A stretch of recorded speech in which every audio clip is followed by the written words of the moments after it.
les classes dans les écoles primaires sont surchargées et on accueille encore des habitants. Non, non, les classes dans les écoles primaires ne sont pas surchargées. Ça veut dire effectivement qu'aujourd'hui, on a entre 25 et 27 élèves par classe. Je ne peux pas garantir que les choses vont durer éternellement, mais aujourd'hui, elles ne sont pas surchargées. En revanche, il est nécessaire d'anticiper, il est nécessaire de créer des classes parce qu'effectivement, nous avons une croissance de population. Et tout le travail que nous faisons aujourd'hui avec le rectorat pour obtenir les postes doit continuer pour qu'effectivement, nous soyons en capacité d'être toujours dans des classes qui permettent d'assurer correctement les enseignements auprès des enfants. J'ai été encore coincé pendant 30 minutes à lui qu'on pense. Ça devient d'Aigle des bouchons à Blagnac. Oui, effectivement, le problème des bouchons à Blagnac, il est posé. C'est la raison pour laquelle, avec les maires des autres communes notamment, nous avons demandé que l'on accélère la mise en place du prolongement de la voie rapide 902, le passage du pont sur la Garonne. Mais bien sûr, ça va prendre du temps. Et donc, en attendant, il faut véritablement que tout le monde ait conscience de ces problèmes-là. Il faut que l'on encourage des modes alternatifs à la voiture. Il faut arrêter la voiture solo. Aujourd'hui, regardez quand vous voyez les gens qui sont dans la voiture, ils sont seuls. On n'a pas la culture du vélo. On n'utilise pas le covoiturage. Le télétravail n'est pas développé.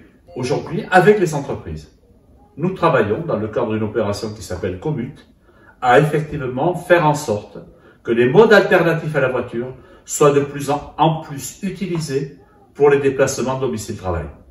Je suis persuadé que la volonté est là, l'envie de réussir est là et que nous allons y arriver. Il manque une pharmacie dans mon quartier, merci d'en faire installer une. Vous le savez, l'implantation d'une pharmacie ne dépend pas du maire. Il s'agit d'autorisations qui sont données par l'Agence régionale de santé. Or, aujourd'hui, on a un arrêt de la création de pharmacies. Et donc, le quartier Andromède, par exemple, mérite une pharmacie. Il mérite la présence d'une pharmacie, le nombre d'habitants le fait. Et malgré ça, et les demandes réitérées que nous avons faites à l'Agence régionale de santé, nous n'avons toujours pas l'autorisation d'implantation d'une pharmacie. À Blagnac, à vélo, on dépasse les autos. Alors c'est vrai que quand on chante cette chanson, on se dit, on pourrait quand même sacrément multiplier l'usage du vélo. Le problème, c'est qu'il faut être clair. Pour inciter les gens à faire du vélo, il faut qu'ils le fassent en sécurité. Il faut donc que nous ayons des pistes cyclables continues et sécurisées. C'est tout le chantier qu'on a entrepris. On vient de faire les travaux, par exemple, de la rue Velasquez, pour libérer complètement l'espace cyclable en créant un trottoir pour dissocier les piétons et les cyclistes. C'est aussi tout le travail que l'on veut engager, notamment avec l'association Deux Pieds Deux Roues, avec l'association OTAT.